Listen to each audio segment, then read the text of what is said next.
excited to be here at the University of Edinburgh here in Scotland. Sters announcement. Number 1, Sun Aru. Number 2, Yor Son. Number 4, Yonghong Kim. Number 8, Yuna Nam. Number 9, Jae-hyun Park. Number 10, Hee-jin Kim. Number 11, Ji-eun Jung. Number 13, Chung-yoon Kim. Number 15, Hae-young Shin. Number 17, Chae-eun Lee. Number 18, Yoo-jin Jang. Number 19, Soo-bin Chae. Number 22, Ye-jin Ko. Number 23, Hee-jun Lo. Number 28, Yuri Chung. Number 31, Hyun-ju Shim. Number 32, Ju-yoon Lee. Head coach, Hyun-il Jang. Assistant coach, Eun-na Chae. Assistant coach, Jane Lee. Manager, Jin-kyu Lo. Physio, Sung-hyun Lee. Team Republic of Korea. And now we'll have the roster for Japan. Team Japan. Chihiro Inoki. Moyu Takimoto. Kaoru Hirano. Number 4, Sakura Hajitsumue. Number 5, Naomi Iwata. Number 6, Eri Ishikawa. Number 7, Nozomi Tanaka. Number 8, Manami Okada. Number 9, Mirei Tanaka. Number 10, Asuka Noel. Number 11, Kazuki Onodera. Number 12, Shika Ohashi. Number 13, Narumi Nukui. Number 14, Hisaki Makita. Number 5, Atsuki Nakata. Number 16, Saki Sekiguchi. Number 17, Hyokoku Wajima. Number 18, Rei Ikeda. Head coach, Masakazu Nakashima. Assistant coach, Kazuya Shikinani. Assistant coach, Yoko Shibata. Manager leader, Miyato Sakita. Manager, Yu Watanabe. Physio, Ryohei Hirata. Team Japan. And introducing our umpires for today, Tony Intranuovo, Willie Smith, Nicole Good, Sarah Benbow. And that's our opening lineup and officials for this match. I'd like everybody to please We stand are to recognize both nations for playing their national anthem. having our first rain shower of the day, The Republic of Korea. and we will listen to the anthems from the Republic of Korea.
Now the anthem for Japan. And now the anthem for Japan.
And that finishes our anthems, and our pregame ceremony will now commence with the exchanging of some sort of signatory from one nation to the other.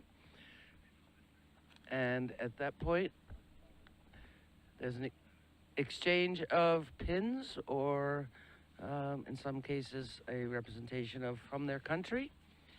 Once that is complete, the captains will meet with the officials in the midfield, toss of a coin to determine who will defend which goal.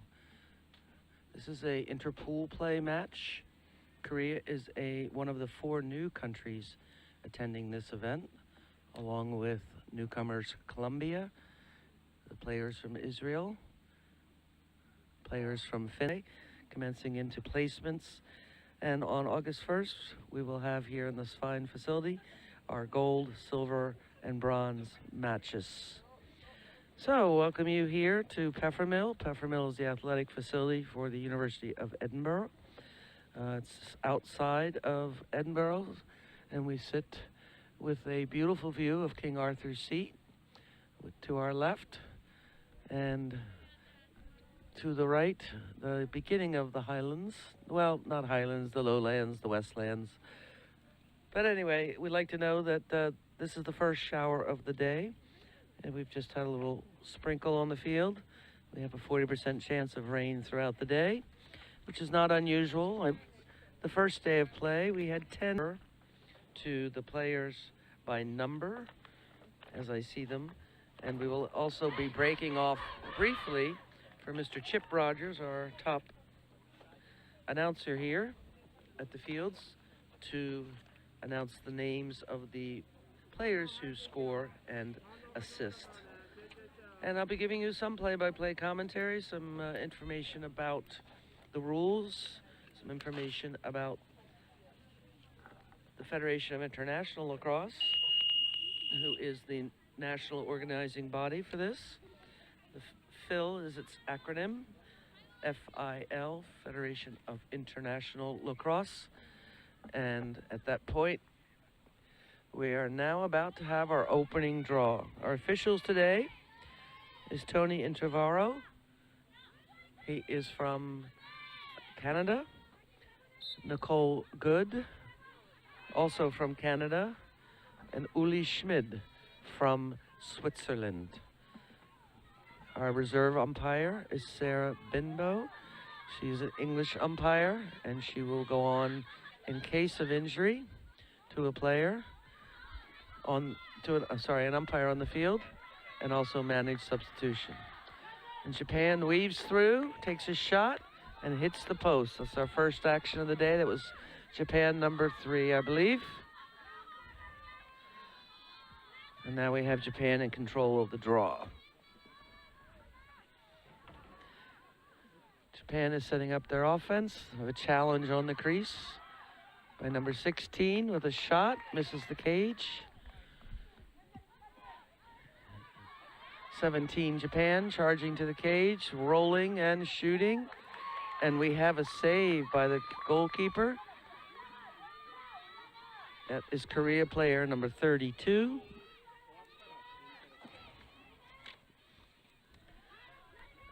Sorry, Korea player number 32, correct. And there's a foul on the mat game. Japan player number 9 aggressively making a... and now we have a nice takedown. Takeaway by Japan number 11.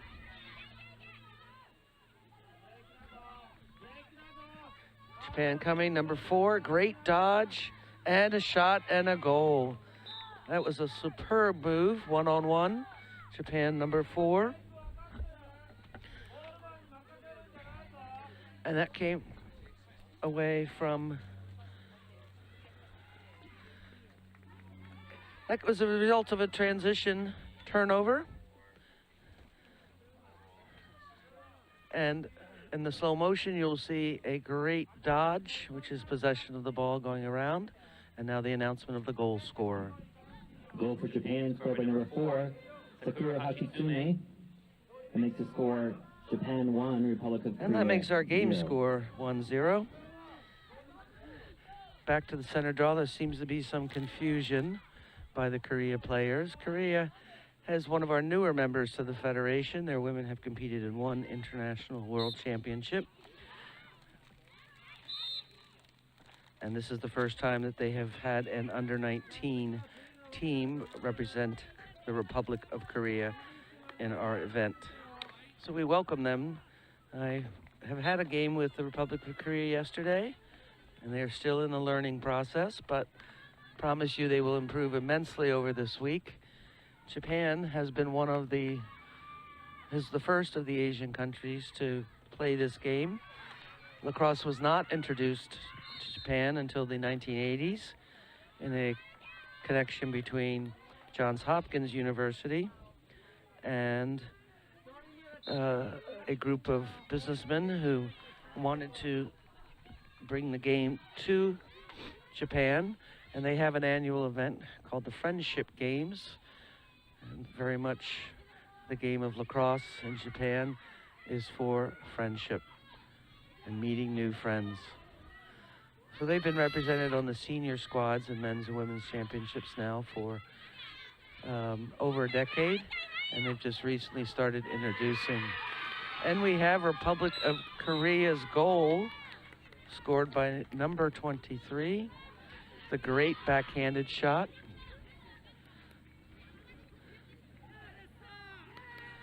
And we'll get the announcement of the score in a moment. Goal for the Republic of Korea, scored by number 23, Hee-Jun Lo. Hee-Jun Lo. That levels the game 1-1. So we have a goal score of 1-1.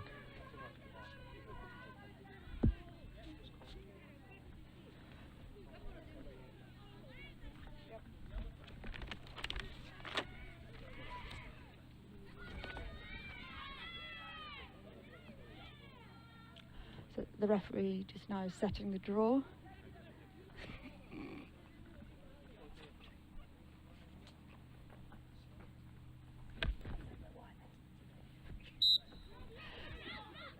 So it's a draw won by Korea, number 22.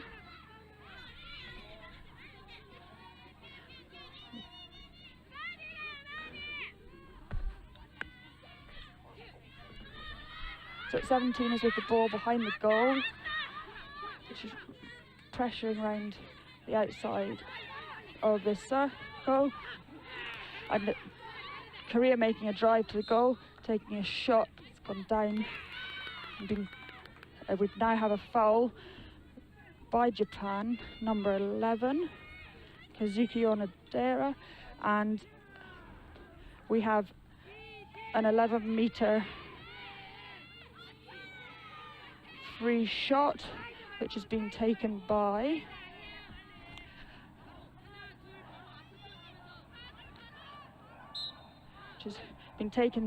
number 17, Kyoku,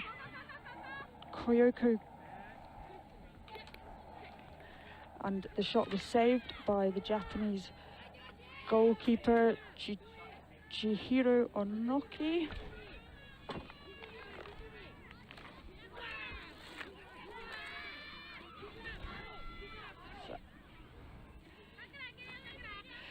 We now have another free shot on the edge of the fan from Korea number 17, Chae-eun Lee, which has been received by number 11, Ji-eun Jung. Korea just now passing the ball around the fan and holding it by number 17, Chae-eun Lee, at the back of the goal circle, while the Koreans are in a melee at the top, trying to make space for a shot to be taken. So it was a cut made by Korean number 11, Ji-eun Jung, and she received the ball, however she was fouled by Japanese number 7, Nozomi Tanaka. It's a free pass taken outside the fan which was passed back into number 17, just in front of the goal circle, and was saved by Chihiro Onoki for Japan. The clear has been taken down to the right-hand side, was received by number 8, Manapi Okada. However, she was fouled as she was running down by number 10 from Korea, Heejin Kim. Japan are moving the ball down the right-hand side of the field. Number 17 for Japan, Koyuki Kumijama. Japan are settling the ball around the top of the fan. With number 9 now driving into the fan. A foul by number 31 for Korea, Hyunju Shim, and Japan number 3, Kaoru Hirano, has a free shot on the 11 metre, and she has taken the shot and scored. We just need to wait for the goal to be finalised by having the stick checked to make sure it is legal. Goal for Japan, scored by number 3, Kaoru Hirano. Makes the score Japan 2, Republic of Korea 1. The sticks are now checked at the end of every goal to make sure the pocket is legal and it's not too deep. The referees do this by dropping the ball into the stick head and make sure that part of the ball is visible above the side ball of the stick. So the draw is being set just now between both number 12s for the teams. John. Hello there, this is Feffy Barnhill back again. Sorry, I had to deal with a brief problem, and I thank Olivia very much for filling in for that moment. Our score now is 2-1, 23 minutes left in the game. And I think one of the keys of this game you will see is the number of draws that Japan is able to control. Japan's offense is certainly firing on all cylinders. And that was a beautiful play. One of the things which Japan's, having played more now in the senior women's, is to develop their teamwork and their understanding of offense. And that was a prime example of where a second cutter coming through was available. The first cutter was guarded. It was a wonderful feed, and that results in a goal.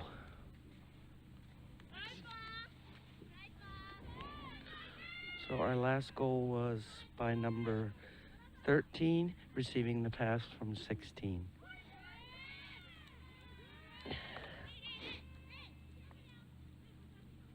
Making our goal score 3-1.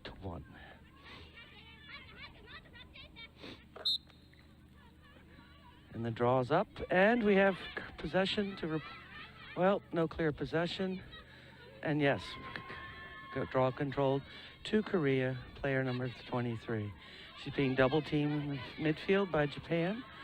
And if she can't find a pass, she was about to lose it. However, a foul is called, pushing on the body. The officials in these matches will use their arm signals, as none of these are fluent in either language. And so, like all officiating, it's communication with hands and with whistle. She is really doing a great job of holding on to the ball, but everyone's asking her to look for a pass. Again, a foul on the body or with the stick. Oh, super interception and play. That was player number 14 from Japan. And she's being fouled on the way down, but this thing called a held whistle or continuous play. And she's going to goal, shoot, and score. Well deserved by that player number 14. She started that transition with an interception across the top,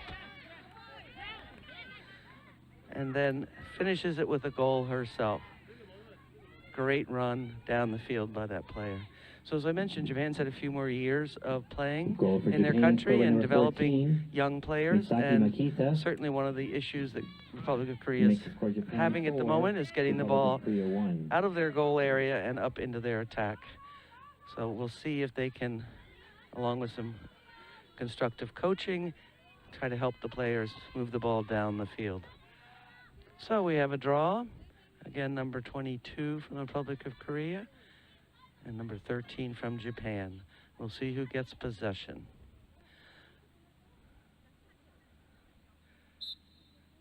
And Japan wins the draw toward their own goal. That's 17 with possession of the draw. You'll see Japan is taking it down the outside and heading behind the goal cage, a safe area with likely less pressure. And when she's there, she'll now set up the Japan offense. So we have two players behind. She's drawing a player, trying to look for a cutting teammate. So that's a great roll inside and a score. That's number 16 on her own. She assisted the last goal, and here she is firing away on a great crease roll. I was part of the original 16, Saki Sekiguchi. movement of women's lacrosse from Japan, or development in Japan.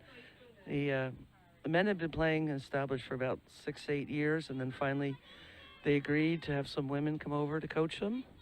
I organized a group of college players and had them come over and play in the friendship games and do some teaching and coaching. These are ex-college players, along with a coach that I knew was a very good fundamental coach. And as that, it resulted in the ability for those teams to start traveling back to the United States. And a woman named Connie Lansell, who was an ex-USA, retired USA team player, by chance ended up in Japan with her husband on a business transfer. And so for 5 years, she worked with the JLA, Japanese Lacrosse Association, to develop women's play. And she was their first national team coach. She brought them to the first World Cup. And at that point, the women were off and going. This game has particularly been, and that's another goal by 14 with a great move to the right. And the game in Japan originally was developed as post-college or university people. They've done a great job in the JLA to get it now into the college programs. And now they are developing programs at the high school level, and that's what this event is here to highlight. Players that are 19 and under, which basically means they haven't attended university. Although in some countries, their schooling system, they may have been attending for 1 year. It's an age-based, similar to other international sports. So we're back on the draw with a score of 6-1.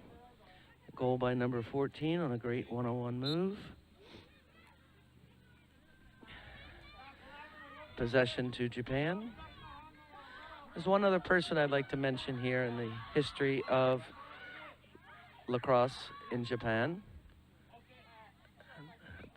That was a great feed from her teammate behind, and I'd get the assist in a sec. It was number 16 scoring. She received the ball from her teammate number 7. And we'll now have a moment to listen to Mr. Rogers announcing the names. Goal for Japan, scored by number 16, Saki Sekiguchi. Assist to number 7, Nozomi Tanaka.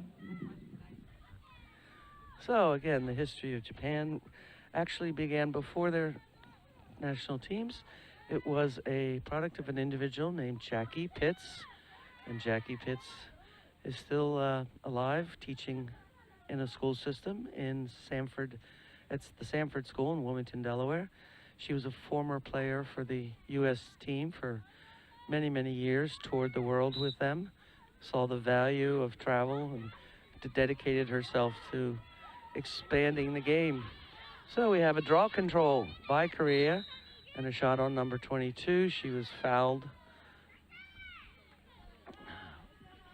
by a player from Japan, so we'll get set up here an 11 meter the difference between the U.S. and the FIL rules or international. So it's an 11-meter shot, 22 versus the goalie. On the whistle, she can shoot, she can run, she can pass. And she shot right into number 1, Japan goalkeeper. Nice quick clear. Look at this work of the ball moving down the field quickly. 17, pass to 3, and the goalie makes a great save. That was a wonderful play. From the goalie clear, from the save of a goalkeeper on down to a shot. That's what the game of lacrosse looks like at the highest of levels, and I really praise Japan for developing their game completely. So I'll return now to my Jackie Pitts story. After playing successfully for the U.S. team, she was the first women's national team coach in what was called the U.S. Squad program, and that was through the 80s. She coached the first U.S. team at the inaugural World Championship. And that was by the, that was number 4, taking its feed from behind.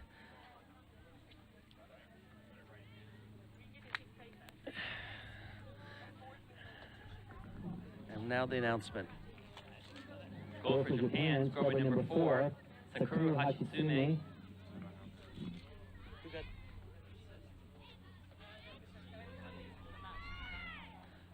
And that was another goal for number 4, bringing our score to 7-1.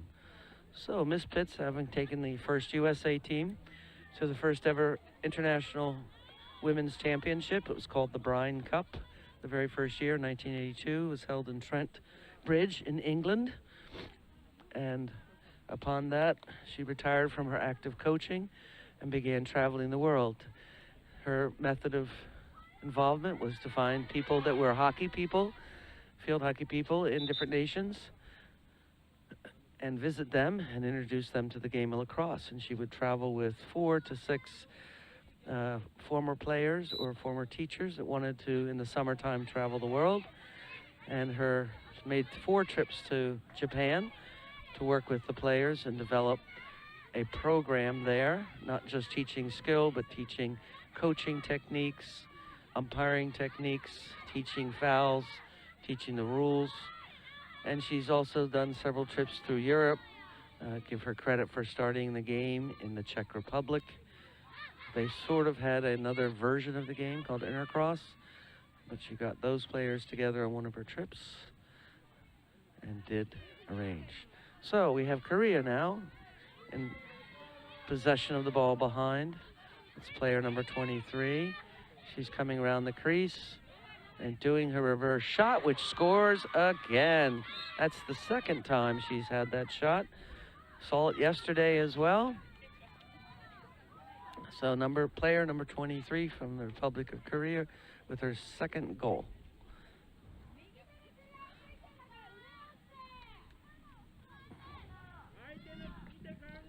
Goal for Korea, scored by number 23, Hee-Jun Lo. So that's a patent move she has. I think the Team Japan will be talking about how they're going to defend that.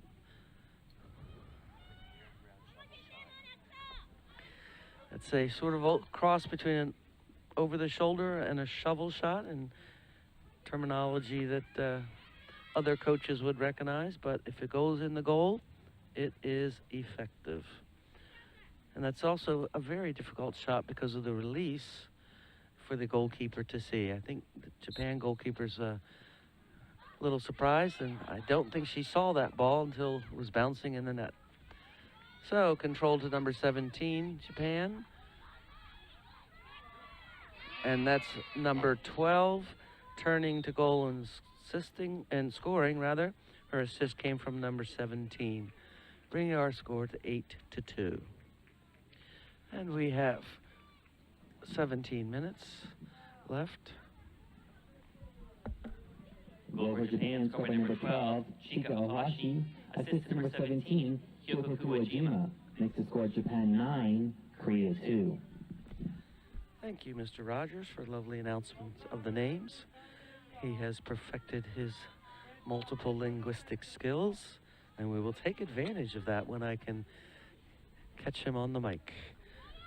Okay, back to 22, drawing for Korea. That last draw went directly to 17, who is behind the restraining line. When the draw begins, there can only be 5 players in the center area. Great take by 14. Once the whistle blows, players may enter from behind the restraining line to play the ball. And that's a great assist, 16 to 17.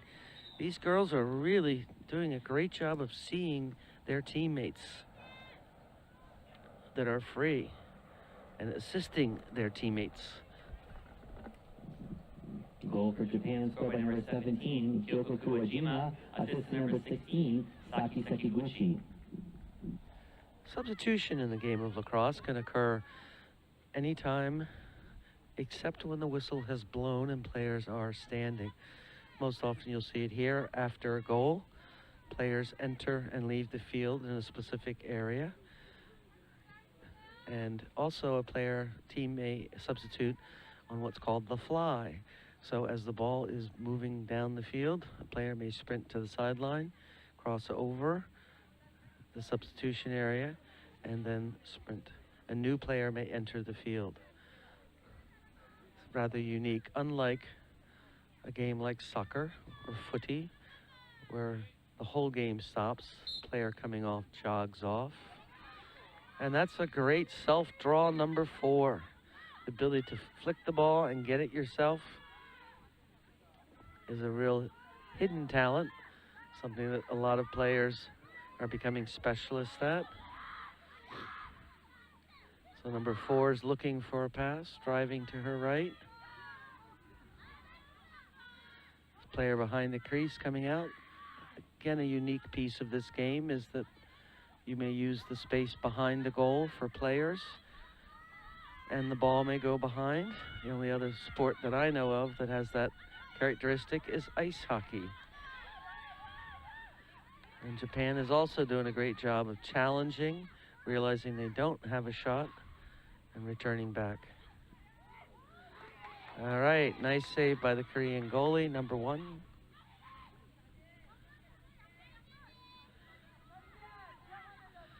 You see the goalie staying down in her stance, paying attention, ready to explode, and that was a great shot over the goalie's head, bring our school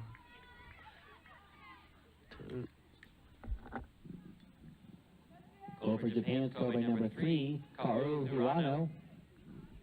And that brings our score to 11-2, 15 minutes and 47 seconds remaining in the first half. There's a rule in this game that once a team is ahead by 12 or more, the clock will continue to run. We're not quite at that point, but that will help speed the game up when a team is in a dominant position. And now, a draw again between 22 for Republic of Korea and number 4 for Japan. Official sets the ball between the backs of the sticks. And another self-draw to 4. She is amazing with that skill. And now they've come back down. They're moving the ball around the field. It's a well-coached Japan squad, knowing what their offense is. I believe 7 was trying to set a screen. However, her teammate didn't recognize it.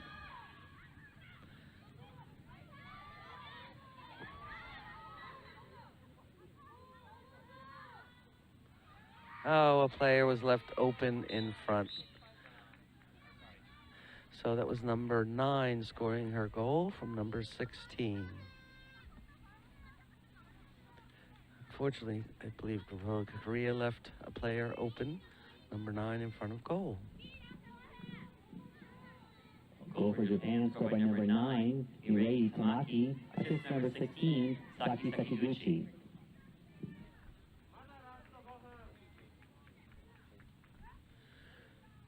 Brings our score to 12-2, 15 minutes remaining in the game.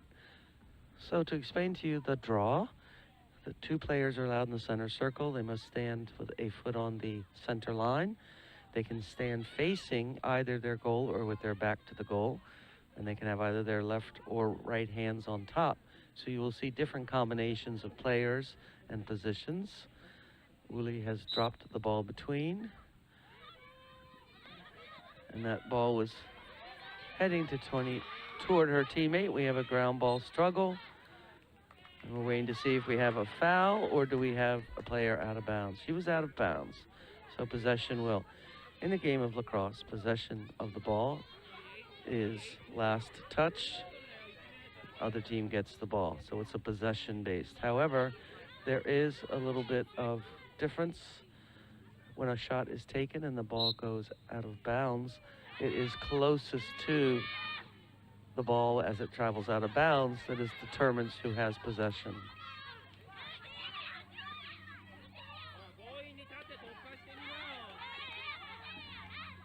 Japan's done a great job going around to the backside.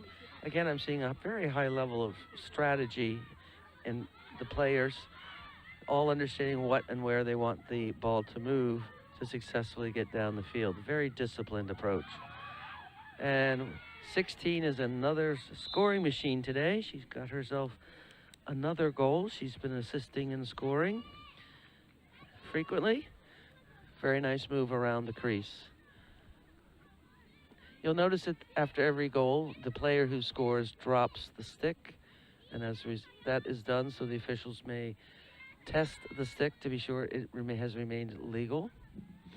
Goal for Japan. A stick is tested before the game to check the depth of the pocket, and particularly in rainy weather, the leather thongs or nylons will stretch a bit.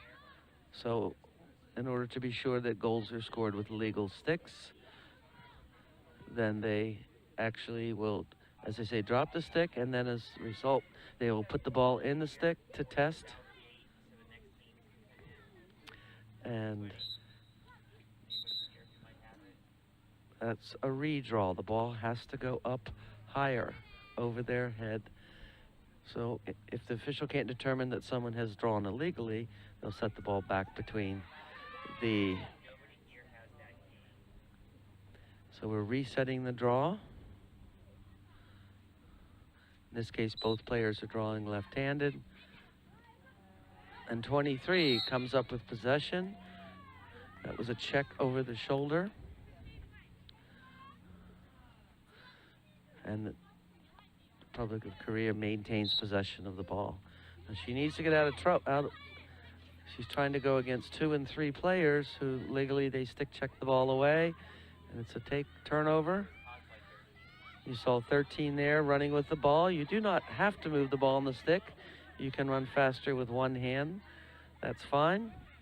13 took a shot and missed, and you'll see that the Japanese player was closer to the line when the ball passed. So they will get possession of the ball. They'll bring it in to the field of play, and upon the whistles of the official, play resumes. So there's an example of a shot going wide. If that had been determined it was a pass, then they would not have gained possession. It would have been a turnover.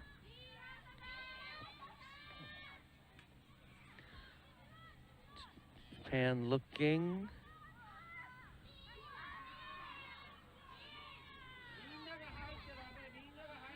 Moving the ball around the outside.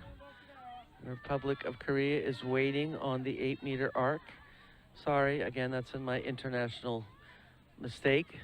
I do coach in the United States, a high school team, and our rules are not that much different, but our field markings are different. So in this case, I call it an 8-meter. It's actually the same measurement within 2 or 3 inches, but the international rule book actually chooses to measure from the goal line out instead of the edge of the crease out. So that makes it an 11-meter, and they call it the 11-meter marking area. I will occasionally slip and call it the 8-meter arc. Oh, great take by number 16. That was a superb catch and shot. Right at the very tip of her stick, that ball was fed. And we'll get the announcement of the player and the assist. Goal for Japan, scored by number 16, Saki Sakiguchi. Assist to number 17, Hyokoku Wajima. Yeah, those two have combined now for several goals. They seem to find each other and feed each other on a perfect. We now have a goalie change for the Republic of South Korea. Number 1 goalkeeper is out, and number 32 goalkeeper is in. That's Ji-Yeon Lee has replaced number 1.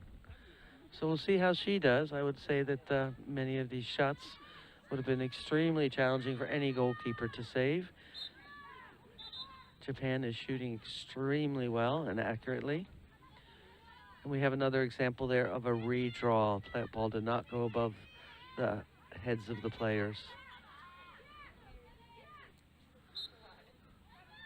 That one got up high enough, and now also Republic of Korea has a new drawer, number 18. Let's see whose possession here. I think 7 actually got an elbow, not a stick, to the head. You'll notice some players are wearing eye protective wear called a goggle. And in the rule book for the US, it is absolutely determined that it has to be worn by all players. Other countries have chosen to adopt that standard as well. So it really is up to the country and or the individual. The rules allow a player to wear the protection, but it is not mandatory, except in now the English Lacrosse Association has made the requirement. That's a great save by our goalkeeper that's just come into the game here. And she clears wide to her player. And let's see Korea on its transition. See if they can get the ball passed to somebody rather than trying to run it. When they run it, they're getting attacked by the team from Japan, and that's where our turnovers occur. We need to try to get Korea spread out on the field so that they can pass the ball up the field. So we had a Japan foul for a dangerous check. She's throwing across to her teammate, number 8. Good, she's got the ball, but again, she's being pursued by 2. And the official has recognized another foul. It's the aggressive pursuit of Japan there. They will need to back off 4 meters from the, and there's a pass across the field. That's what the Republic of Korea needs to stress at halftime, is using the space, because we know the ball moves faster than the people that can run. So spread the game out.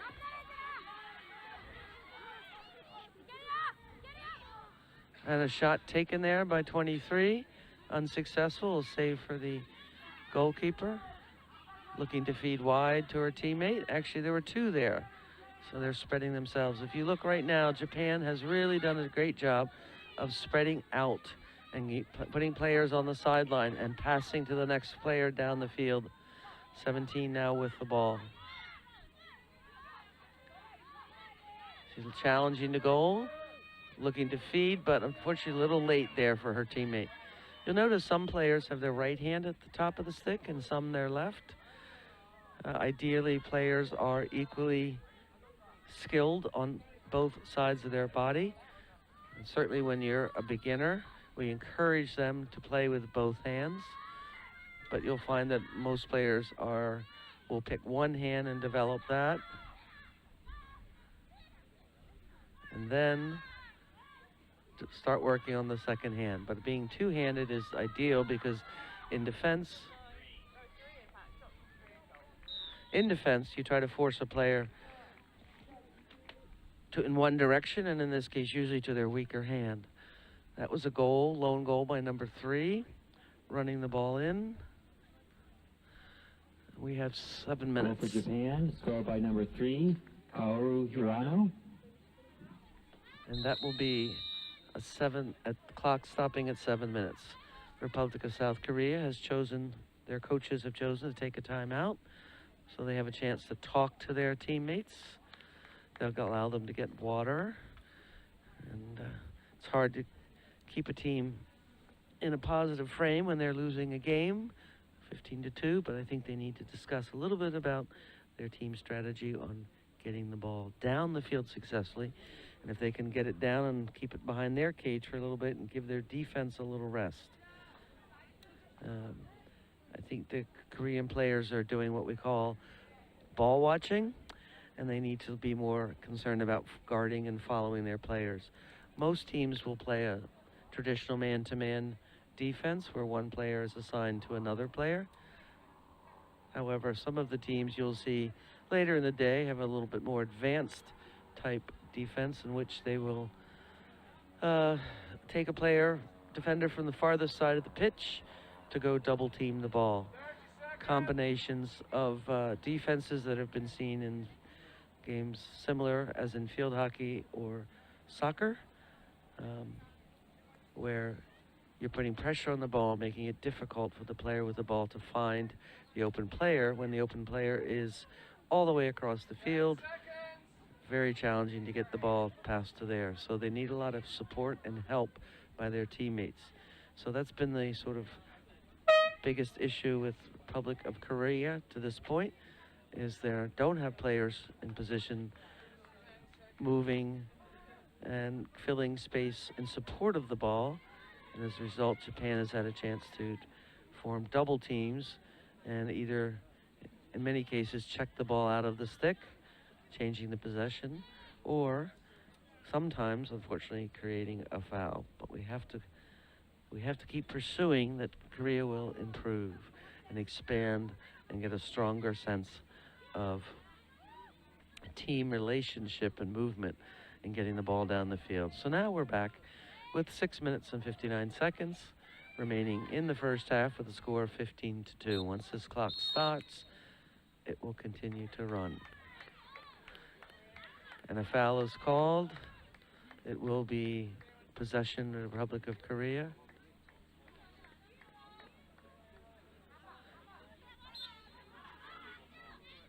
Probably an illegal draw from the positioning of the players. You see Korea's player is again swarmed by 2 and 3 from Japan, and she did escape, but she needs to find her teammates and move the ball. If not, the Japan players will continue. And there's a free player, well seen. She's now down behind the cage, coming around the crease, and she's going to look to do her patented shot. And another shot, and a great save by Japan goalkeeper Chirichiro. And 6 minutes remaining. We have a 15-2 score, and Japan has successfully brought the ball down behind their cage. They'll be looking to set up offensive play. Swing the ball to the top. Swing it around the cage. Trying to get the defenders for Republic of Korea. Nice pass and play.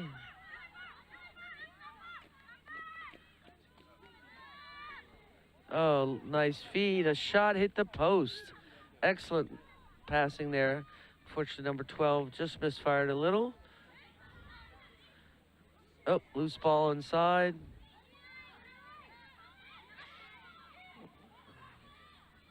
Recovered by Japan. Now they're going to settle down, set their offense again.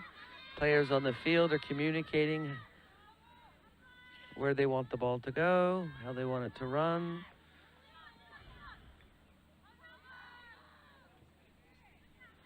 There's actually a pick on the ball and a reversal of the ball.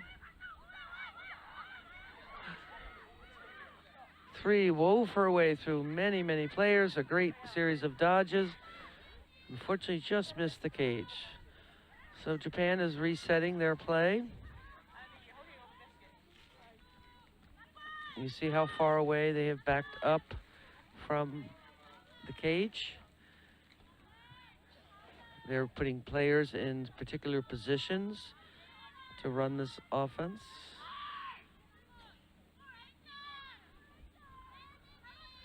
And we have a pass and a challenge and a pass And a challenge. And I think actually that was an attempted pass. She pulled it back.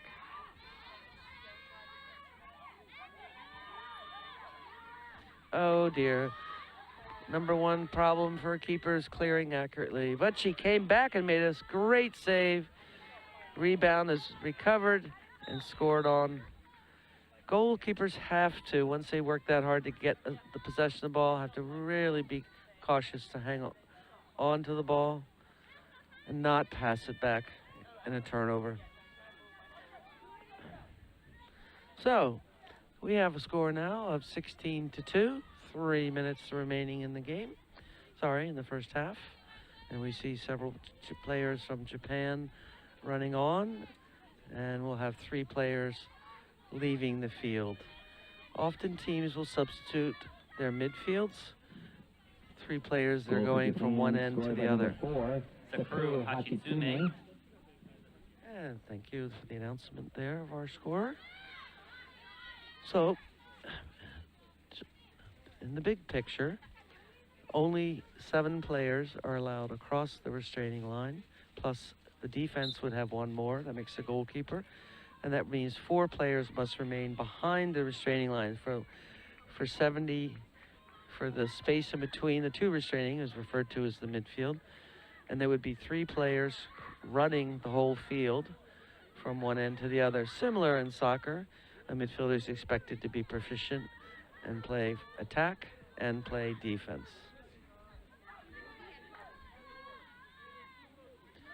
Japan's spreading it out again, trying to restart this play.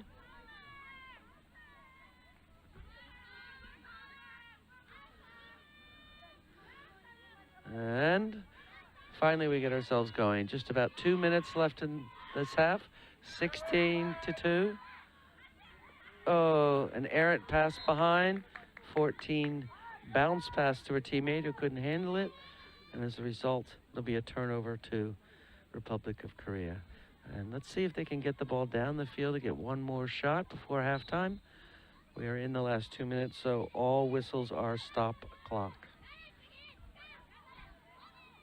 Oh, and again we find the Republic of South Korea player surrounded by 2 Japanese players. A foul has occurred, so a major foul.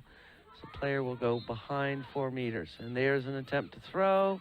It is picked off by a player from Japan. Japan's back on the attack. She's looking left. Player 17 has done a lot of scoring and assisting as a left-handed player. I have seen her be predominant left hand. Up. Now the ball's coming behind. Remaining 1 minute, 15 seconds.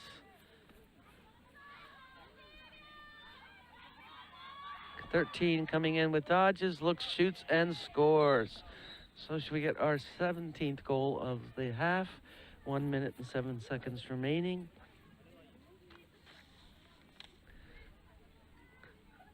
And we'll have a 17-2 score.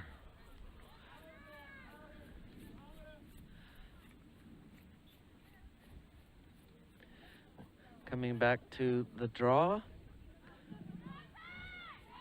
Goal for Japan, scored by number 13, Narumi Nukui. It's 13's credit for her goal. She had the first goal of the game, I believe.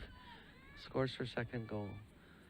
So our 5 players are in position in the midfield, and since, say, the whistle blows, players will step over the restraining line looking for loose ball situations.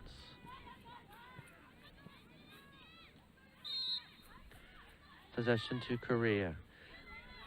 The officials, again, are communicating mostly by their hand signals and also calling a number and a color for their jersey. Foul on Japan. He will say foul on white 13. Go behind. And the signal there was an empty stick check for Japan.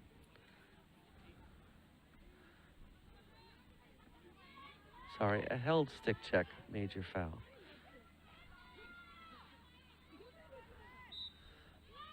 Korean player is taking the ball behind. And the Japan player will not pressure her. She will give the ball to player number 23, who has pressure on her. She's going to goal. We have a dodge. That was a foul on Japan player 23. Oh, sorry, 18. Republic of Korea player 23 will get possession of the ball.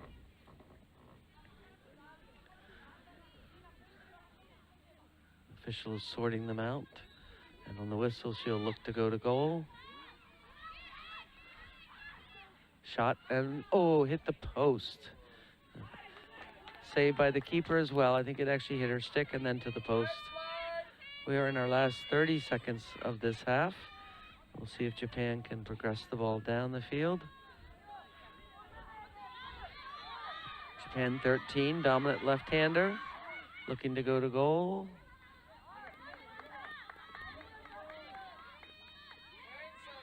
Ten seconds remaining in our half.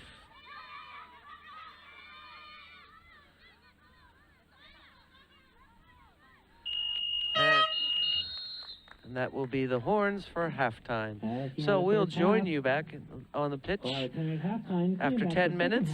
And we'll continue to commentary the second half of this game between Republic of Korea and Japan here at the 2015 FIL Rathbones Under-19 World Championships. Enjoy the break.